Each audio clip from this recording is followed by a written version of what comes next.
Hello and welcome to the Undercut Podcast. I'm your host this evening, Jesse Billington, and we're back to preview the sixth round of the 2025 Formula One season, the Miami Grand Prix. To do this, I'm joined by Mr. Thiemo Daily. How are you? Fired up, but mainly just for F1 Academy because that's going to be the only interesting action I foresee this weekend in Miami. The F1 has yet to set my I'm going to say loins on fire for F1, but I don't know if that's the best way to go about it. It's yet to entice me in racing terms, but F1 Academy, definitely the more interesting of the two for Miami, in my opinion, so far. How are you? I am also apprehensive of the action we're about to see in Miami, and again agree with you that Formula One Academy might bring something more interesting. Otherwise, I'm doing well. I was out at the weekend at Bicester Scramble, got very sunburnt. If you won't see this because we don't attach the video bits to this, but I am very red and pink in the face.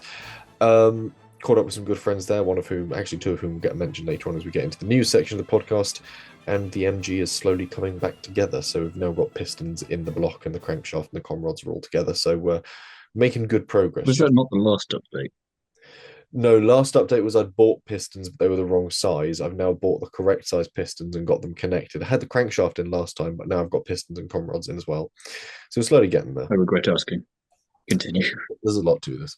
But anyway, that's not what we're here to talk about. We're here to talk about Formula One and the news. We'll kick off with the interesting news that Zhou and Sergio Perez are the current favourites for the Cadillac seat.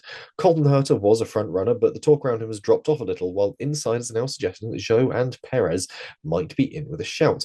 It makes a lot of sense, really. Both have experience in the sport, and that's what a new team will need. A pair of drivers who can offer consistency and feedback as they develop the car.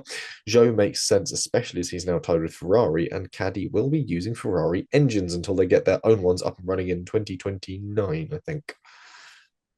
Neither driver particularly excites me if either of them were to get a seat. It's coming across more as we have lots of money and are very marketable in certain locations around the globe, and that's what we can bring you. And yeah, sure, sensible in the sense of you've got experience more so than Perez compared to Zhou. Zhou maybe didn't get as much of a chance as we would have liked, or as definitely as he would have liked, considering the car he was driving for the 3 seasons he was in. But we've seen that with a lot of drivers, and I don't know. Colton Herta would be more exciting. You get a Felipe Drugovich in there, or a left field F2 driver that you're not too sure about, or maybe someone from Indy NXT. That would be more interesting for me, but it wouldn't surprise me if they went for the boring, sensible option. It's just a shame because Cadillac gave off the impression that they would do things a bit differently, and considering that they had to be a bit scrappy to get here in the first place, it's a shame if they then decide to just fall in line, as it were, and go for the safe options. I quite like the idea if you're going to go for someone experienced who's, let's face it, whoever joins this team at the start, outside of potentially a Colton Herta, isn't going to be there long term. It isn't going to reap the rewards from the development they put into it. And who doesn't necessarily mind that as much? Magnussen would be someone where if you're gonna go back and bring someone in, at least you can have someone who's familiar with the US market, who's familiar with Formula One, is marketable. Okay, not as much as Zhou and Perez maybe, but is a bit more of an exciting driver than either of those two have been for the last insert whatever opinion you have a number of years there, but at least two, I'd say. And I don't know, just get the blood going a bit more. Whereas Perez, I just feel like, okay, yeah, the Red Bull was a dog of a car for anyone except Verstappen last year, but nothing about him or Zhou coming back makes me go, ooh, I'm really excited to see that. Yeah, neither of them make me go, ooh, but at the same time, I can understand the reasons behind their choosing, I think That's is the thing, though. We always understand the reasoning. It's just frustrating that it's always just sensible reasoning. It's when's the last time we had a bold call that was a good thing? Because obviously, with one bold call, you look at Red Bull, you go, not that kind of bold call, something that works and is sensible in a exciting way, not in a boring way. But at the same time, would you rather they blow through their boring drivers for a year or two while they set up, and then once they're a sort of tangible, exciting prospect, they then bring in the exciting drivers that we actually get to see I in don't a see chassis? why you have to choose. I think like I said, Magnussen is more exciting because you know he's going to be pushing for example, or if you get a Drugovich, he's had some experience in F1. He's a rookie, but not a rookie. He's got experience. He's something a bit different, and you can push it a bit further. And at least it's someone new getting a chance rather than two drivers who've been there for a long period of time in different ways. I think, I I think think, getting them both as a test driver, yeah, great. But in terms for an entire season, I'm just going, well, it's we've had all this long journey to get an 11th team, and then you get two drivers that you go, hmm, but also on the face of it, from Cadillac's point of view, they're not going to want to sort of rock up with a chassis and their Ferrari power units and have two completely unknown drivers driving the car.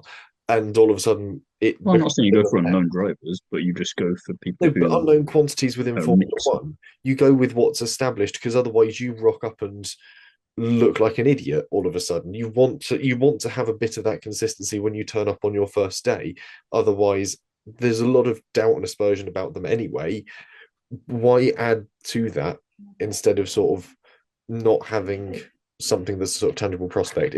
There's a lot of questions about it, and I can see a lot of the reason why they've done what they've done. I think there is a great argument for why they've done what they've done.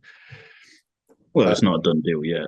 it's not a done Importantly, deal it's yet, or all what they could hyperbole and potentially do, speculation. or the arguments that are being speculated rather. But I can see why they're the drivers that are being touted or looked at or It represented. just seems too safe and too F1 and too franchisey, and I get the reasoning for it, but at the same time, it's not a it doesn't come across as a great way to establish yourself as the bold, fresh new team on the block by going, and we're going to do exactly the same as everyone else. Why not try it a little bit different? And if it doesn't work, fine. But at least have the ball to do something different. We'll see. We'll see how it pans We out. can disagree agreeably. That's all part of the fun. I think there's certain elements that we agree on, certain elements that we disagree on, and I think we find an interesting middle ground with some. What if we put Yuki in one of the seats? Would that make you happy? Um, no, because I don't. Experienced, But I don't want to see. develops the car. But I don't want He'll to have see. been churned out of Red Bull by then. Don't want to see him wasted on a chassis that's unknown. Is the other half of it? Sort of like it. It's going to come in. It's going to be a bit of a sort of not pig of a car, but it's going to be a unique This machine is that. where they do a Brawl 2009 and you have egg on your face next year. Oh, if they do a Brawl 2009 and they've signed Zhou and Perez, and we see them coming through the Drivers' Championship 1 and 2, we will all have egg on our face, and that will be That's very. why I don't want it to be Joe and Perez. That's why I want it to be someone interesting. We'll wait and Go see. for the boldness. However, word on the ground is when it comes to new engine regulations, Mercedes have really got their act together. So Ferrari power units are possibly going to present a bit of an uphill struggle when it comes to the rest of the grid that are running Mercedes power units through the new season coming, especially when you compare that to the likes of Ford that are supplying Red Bull and Honda that will be supplying Aston Martin. There's a lot of questions still in the air. And will Audi be using their power units as well by that point as well? They're supposed to have their own engines as soon as they join. So also a very unknown prospect. And we'll see how it all pans out. Still, it's all yet to be proven. It will all come out in the wash. Something else that will all come out in the wash is the Madrid Grand Prix, which probably hasn't been actually that busy on construction side of things, considering they didn't have electricity for a bit. But Carlos Sainz opened the circuit last week, waving a checkered flag to set off two diggers along the construction route. The race organisers have shared a video of a simulated lap of the track, and it's arse, for want of a better phrase. Here's another Grand Prix nobody asked for, but we'll build it anyway. Lovely. It Next. feels like what was it Valencia, the one that was by the harbour in Spain? Yeah, but I Shit. quite like that as a street circuit, although I was young and impressionable back then. Young, impressionable, and it has the iconic crash of Mark Webber going backwards through the air, doesn't it? That only just had a fun bridge, which I quite enjoyed. And Yeah. Michael Schumacher got a podium, Alonso in 2012. I think that was a good race. It's got nostalgia, whereas Madrid, again, you go and you hear about Imola potentially getting off the calendar because we can't justify two Grand Prix in the same country. Cough, America 3 money. But yet Spain somehow has a big enough audience that you can justify two for a little bit and then potentially switch to Madrid completely, another street circuit, which the whole point of a street circuit is that it was not something you go to for every Grand Prix because it's better when it's used in kind of a sparse nature rather than consistently just putting street tracks left, right, and centre. When's the last time we actually had a brand new track or a track that we were going back to regularly that was actually a racing track? And this is probably Imola, which isn't the best example for it, but I'd rather we try that sort of thing than just here's another street circuit that we didn't ask for. I mean, you've got Mugello and Turkey on there. Portimao was pretty good.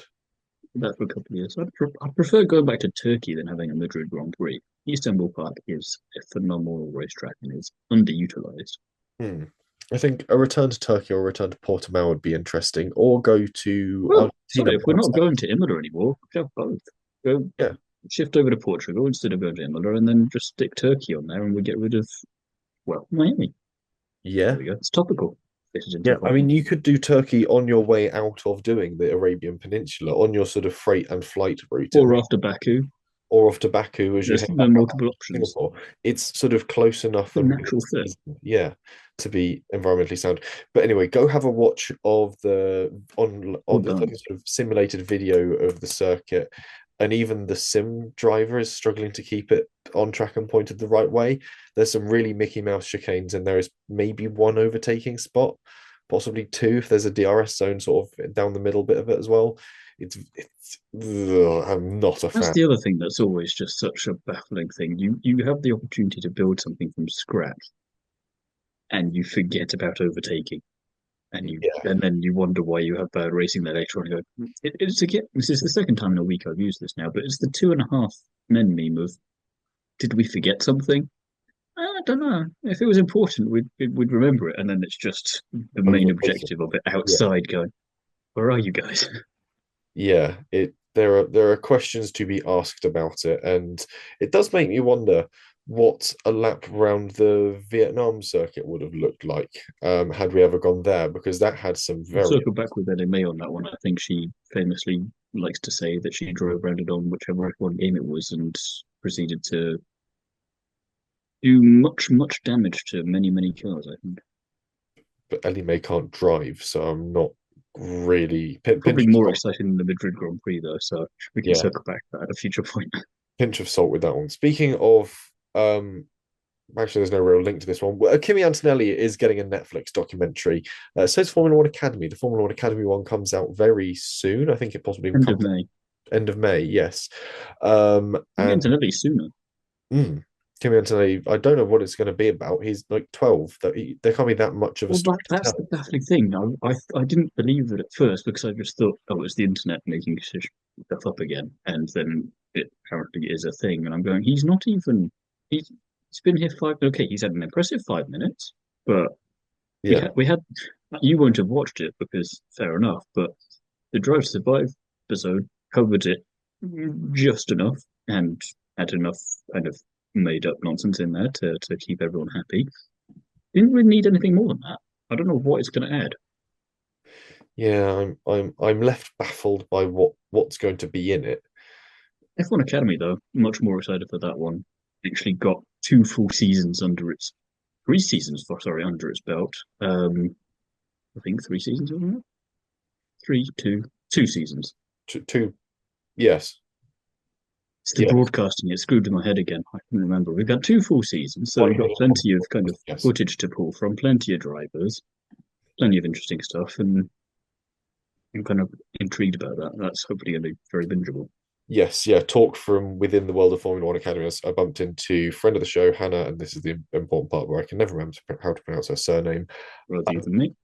gonna go with Piddick, I think, because she is Welsh, and that is as close as I might be able to get with it. But friend of the show, Hannah, bumped into her at Bicester Heritage over the weekend, and yeah, from inside Formula One Academy, excitement is high for this documentary, so it's well worth looking forward to and well worth keeping your ear to the ground. I think that's also out on Netflix when it arrives, isn't it? Yes, it is. And amusingly, whilst we're on subject documentaries, Formula E decided to get in the action somewhere. That's going to be on Prime at some point in the future, if anyone's bothered about that one. Okay, good. I've always wanted And it. NASCAR's got one coming back in May, actually. That was actually quite decent. Yes, I did like that one. But yeah, so more of that, more motorsport documentary, fly on the wall It's stuff. quite nice, isn't it? Because I think we've left with it none for years and years and years. You had the occasional film like Rush, and that was about it. And then now you kind of go, it's kind of Oprah's coming out and going, you're getting a documentary, you're getting a documentary, everybody's getting a documentary. Mm. It's nice. Everyone gets their proper moment in the sun, and I feel that some are better done than others. Certainly, more recent seasons, Hmm. Drive to Survive are a bit questionable. Yes. Anyway, Ironically, as soon as the racing got interesting, it downgraded in quality when you thought it might improve everything a bit more. And go, you just keep doing what you're doing. You don't need to flesh things out anymore or get creative. You can just let it be. But I think that memo got lost in the post. yeah, they had to get a bit more inventive than potentially we might have liked them to. But anyway, other faces I saw at Bicester Heritage, Otmar's F now there again. Obviously relatively close and just enjoys going along to the scrambles. They're nice events. I don't know if he got sunburnt as I did. Speaking of Formula One Academy, obviously we're off to Miami this weekend. Ava Dobson is the wildcard entrant for this round of the F1 season. I haven't checked what else she's been racing in. Thiemo, you feel you might know though. Yes, I do know. I'm trying to think now off the top of my head because I interviewed her a couple of years ago, so it's nice to see the progression. I think she's kind of done what a lot of boat drivers have done. It's been karting, it's been kind of F4 stuff, and then not quite Janetta's, I don't think, but Mazda's possibly in there somewhere. So she's gone through the normal pathway, I think, if I'm remembering correctly. When it does blow a bit when you talk to as many people as I do, but I'm pretty sure of that. I'll have to go back and check my own interview at this point to be sure. But yeah, I was quite excited to see her name pop up. It's nice when drivers that you either maybe haven't heard about for a while or are kind of new-ish to the scene, or you were hoping would get a chance at some point, then do get the chance. So two races and a full race weekend will be great to see her and what she can do. And as we saw from Wildcard last year, I think from Miami onwards, every wildcard driver is on the grid this season. So maybe this is the first step to getting onto the grid for 2026. Yeah, the F1, let me just check where are my notes from F1 Academy last year, 2024 F1 Academy.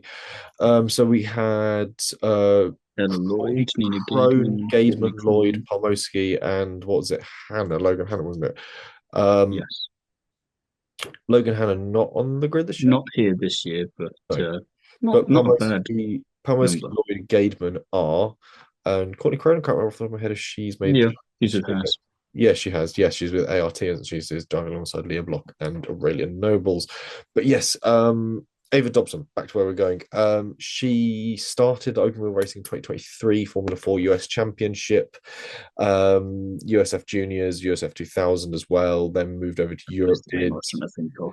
So yeah, many junior championships to keep track of. You think it can't be just F4 US because they always add something to it, and then it's F4 US. And you go, oh, yeah, and then there's also USF Juniors and USF 2000, so the different displacements of them. Then GB4 Championship in obviously UK, and she's back in GB4 Championship this year as well, doing a full round and scoring points across those first two rounds in Donington and Silverstone. So, yeah, she's developing nicely. I think is going to be a good wildcard entrant when she arrives this weekend. So I'm looking forward to seeing something from her.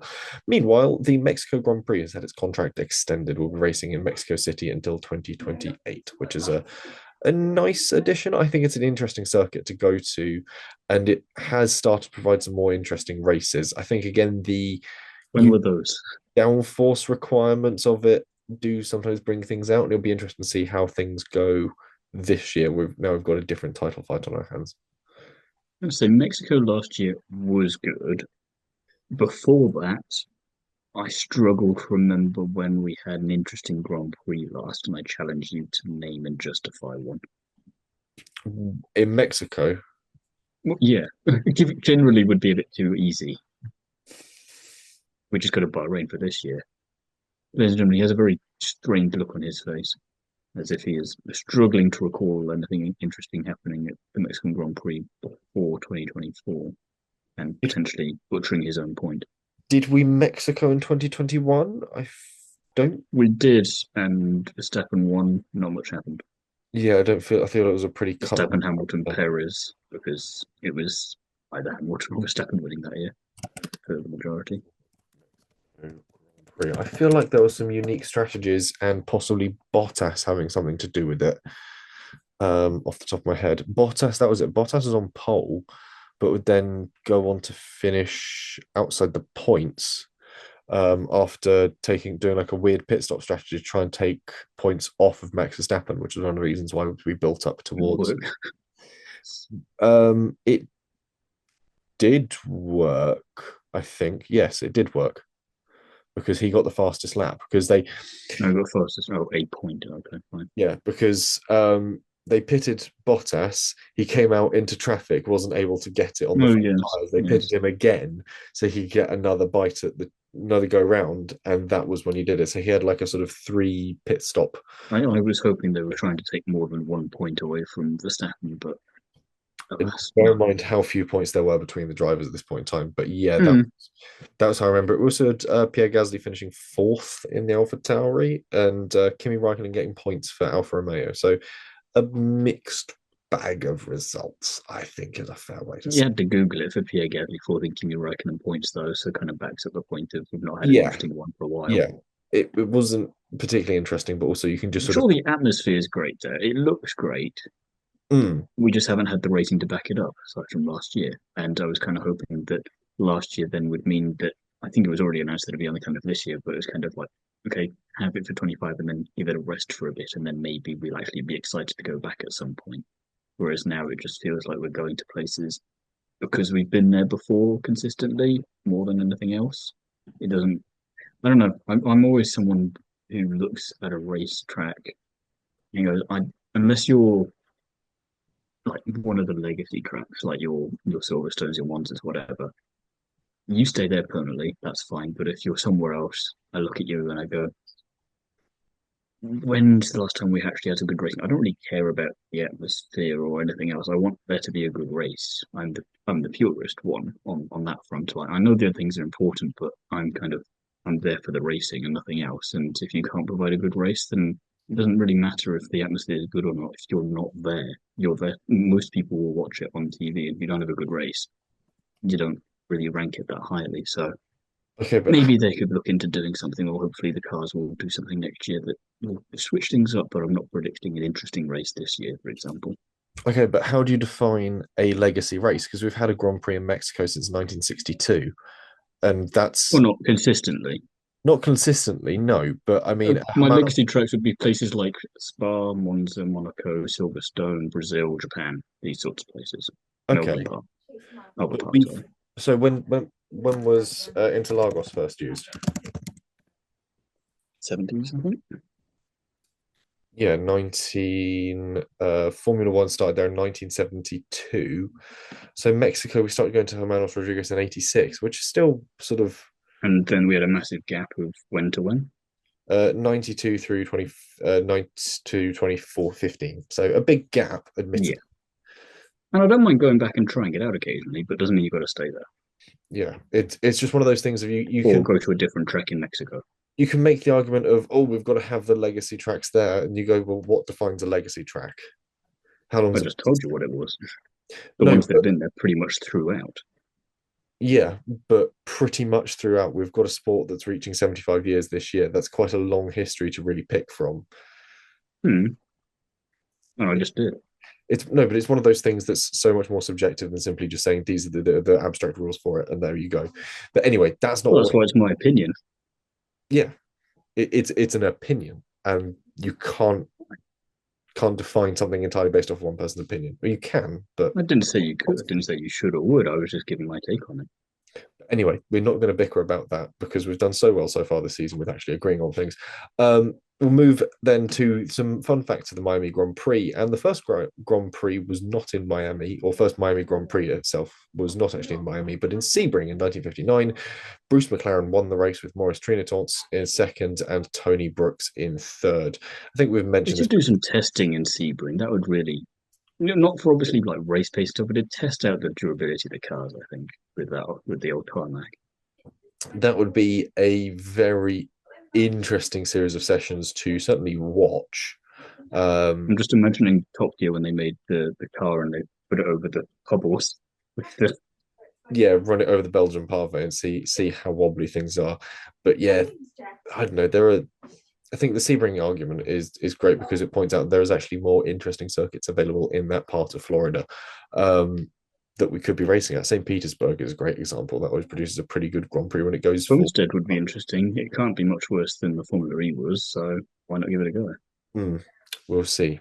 Anyway, I don't know if you watched that. I didn't know. I haven't been watching Formula E You this. didn't miss anything. Okay, that Quite is well spent, no. I swear. Anyway, we'll move on from that little delve into history to some predictions, and we'll start with pole position prediction. Ellie-May has gone Piastri, so have I. Thiemo, you've gone for the other side of the McLaren garage.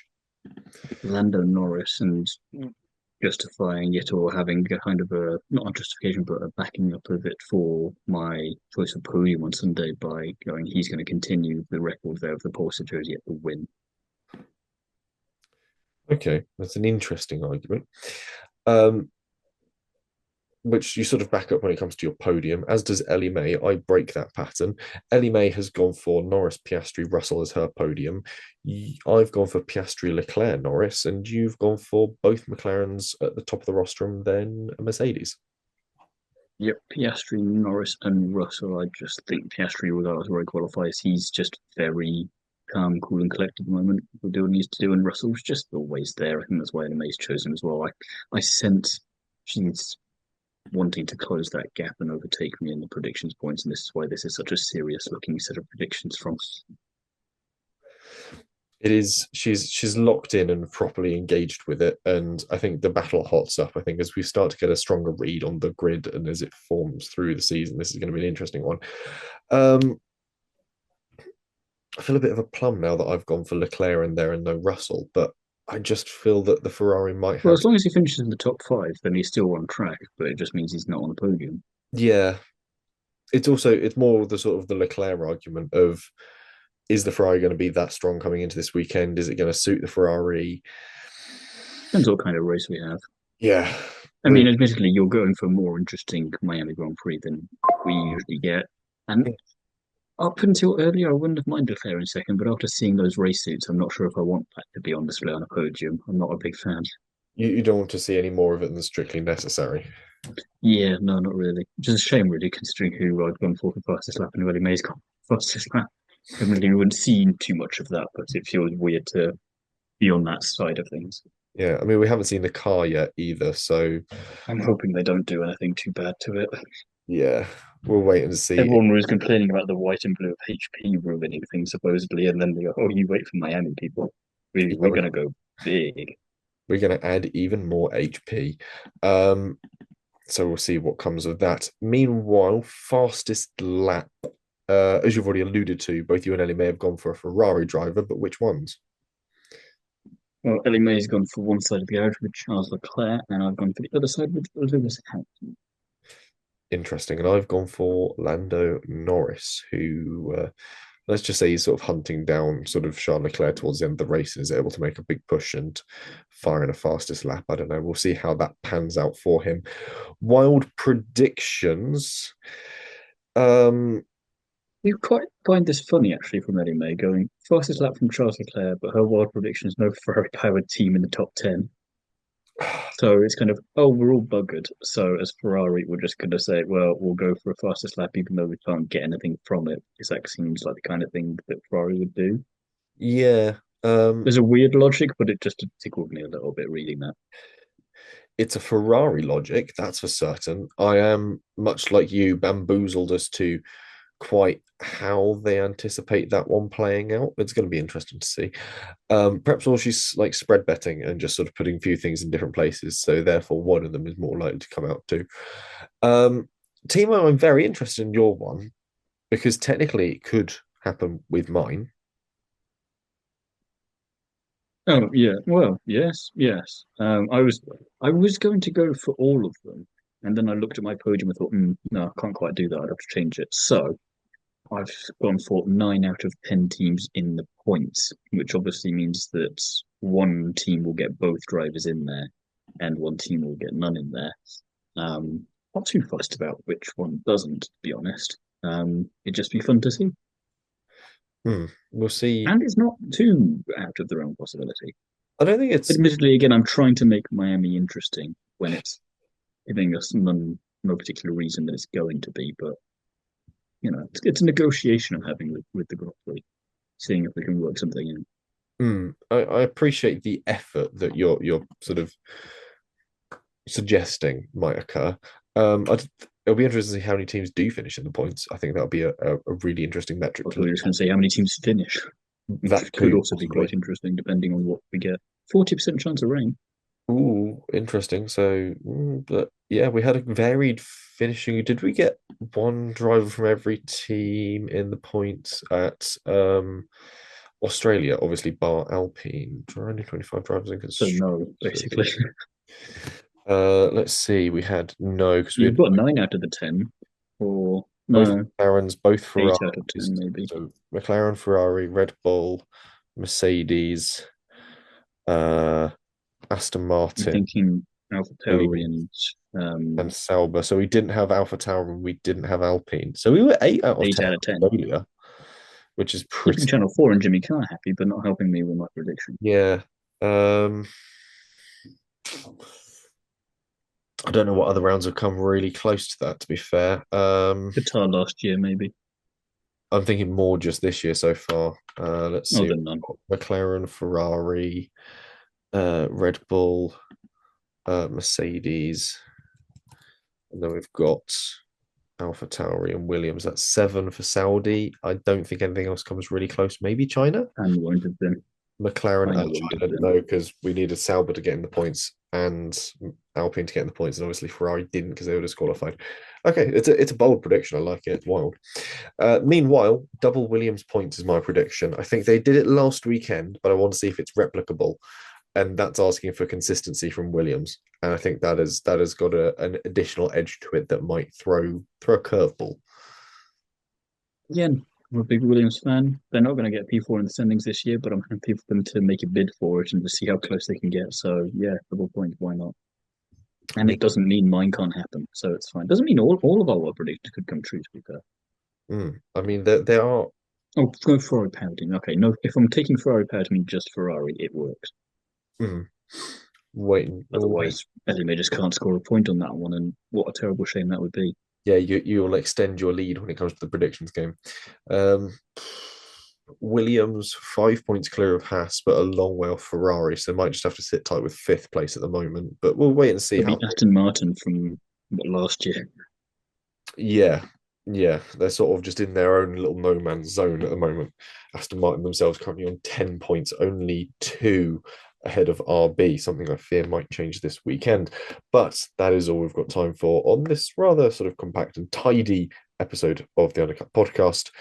Obviously, we'll be back next week with a review of the Miami Grand Prix. In the meantime, though, Thiemo, any more from you?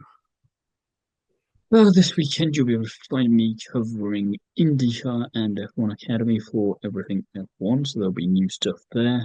And in the meantime, you can find me over on social media and everywhere else that I do everything else via t.albers.data on the curbs.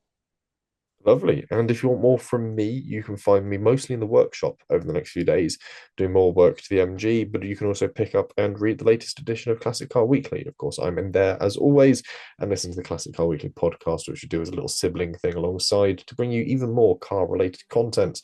Otherwise, I'm across social media at Jesse on Cars. And yeah, there'll be sort of Instagrams, TikToks, and the usual sort of melee of nonsense appearing online too.